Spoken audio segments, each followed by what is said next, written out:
যে একটি অনির্বাচিত সরকার বেশি দিন থাকা নিরাপদ নয়, সেক্ষেত্রে একটি নির্বাচনের দিকে জাতিকে নিয়ে যাওয়া। এখন যেই তিনজন লোকের ভিডিও আসছে, এই তিনজন লোককে কিন্তু গ্রেফতার করা হয়নি, তাদেরকে মামলায় আসামিও করা হয়নি, এবং এরা যুবদলের কেউ না। গত সপ্তাহে মানে রবিবার থেকে বুধবার পর্যন্ত দেশে কিছু বিচ্ছিন্ন ঘটনা ঘটেছে।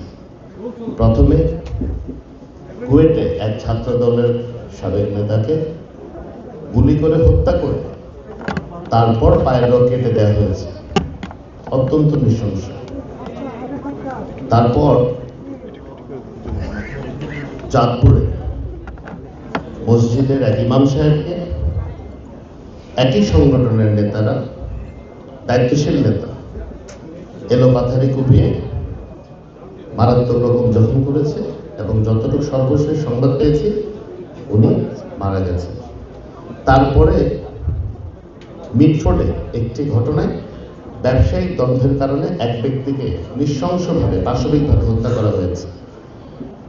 তারপরে দেখলাম ওই ঘটনা ঘটেছে বুধবারে, কিন্তু হঠাৎ করে শুক্রবার থেকে রাত্রে থেকে সামাজিক মাধ্যমে এই ঘটনাটি মোটামুটি বেশ প্রচারিত হচ্ছে।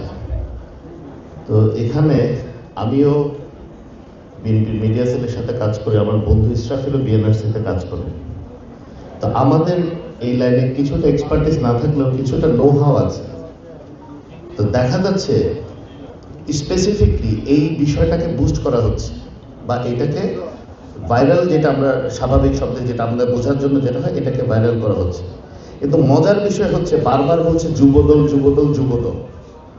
টানা সপ্তমবারের মতো বেস্ট টিস্যু পেপার ব্র্যান্ড হিসেবে স্বীকৃতি পেয়েছে বসুন্ধরা টিস্যু। এখন যেই তিনজন লোকের ভিডিও আসছে, এই তিনজন লোককে কিন্তু গ্রেফতার করা হয়নি, তাদেরকে মামলায় আসামিও করা হয়নি, এবং এরা যুবদলের কেউ না।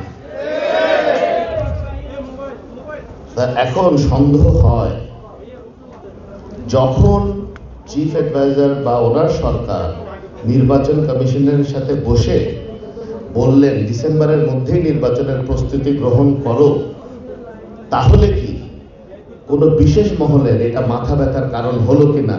কারণ পরীক্ষার প্রস্তুতি তো কারো বিএনপি ছাড়ার কাছে আছে বলে আমার মনে হয় না। আমার মনে হয় যে যেহেতু আমাদের নেতা বিএনপির চেয়ারম্যান জনাব তারেক রহমান সাহেবের সাথে চিফ অ্যাডভাইজার সাহেবের যে ফলপ্রসূ বৈঠকটা হয়েছে, যেখানে আমাদের স্থায়ী কমিটির সদস্য জনাব আমির খসরু মাহমুদ চৌধুরী এবং আমাদের বন্ধুবর হুমায়ুন কবির সহ অনেকে উপস্থিত ছিলেন, তো সেই যে ফলপ্রসূ আলোচনাটা হয়েছে এবং দেশের স্বার্থে ওনারা যে একটা ঐক্যমতে পৌঁছেছে যে একটি অনির্বাচিত সরকার বেশি দিন থাকা নিরাপদ নয়, সেক্ষেত্রে একটি নির্বাচনের দিকে জাতিকে নিয়ে যাওয়া, সেটাই কিন্তু মাথা ব্যথার সূত্রপাত। ফলশ্রুতিতে যখন এই পরবর্তী বৈঠকটা হলো নির্বাচন কমিশনের সাথে, তখন তাদের অগ্নুৎপাতের মতো হলো, ওই আমি ছোটবেলায় একটু স্টুডেন্ট মতো ভালো ছিলাম, পরীক্ষা আসলে মনে যদি টিচারের অসুখ হয়, কিছু একটা হয়, হরতাল হয়, পরীক্ষা না হয়, এরকম হতো। কিন্তু এটা তো হতো না, পরীক্ষা তো পরীক্ষার টাইমে হতোই। তো এখন এই সমস্যা হয়েছে যে নির্বাচনে যখন যায় অনেক কথা বলে, কিন্তু মানুষের কাছে গেলে খালি খালেদা জিয়া আর তারেক রহমানকে ভোট দিতে চায়, অন্য কাউকে ভোট দিতে চায়। এটাকে এমনি দিতে চায়, এমনি দিতে চায় না।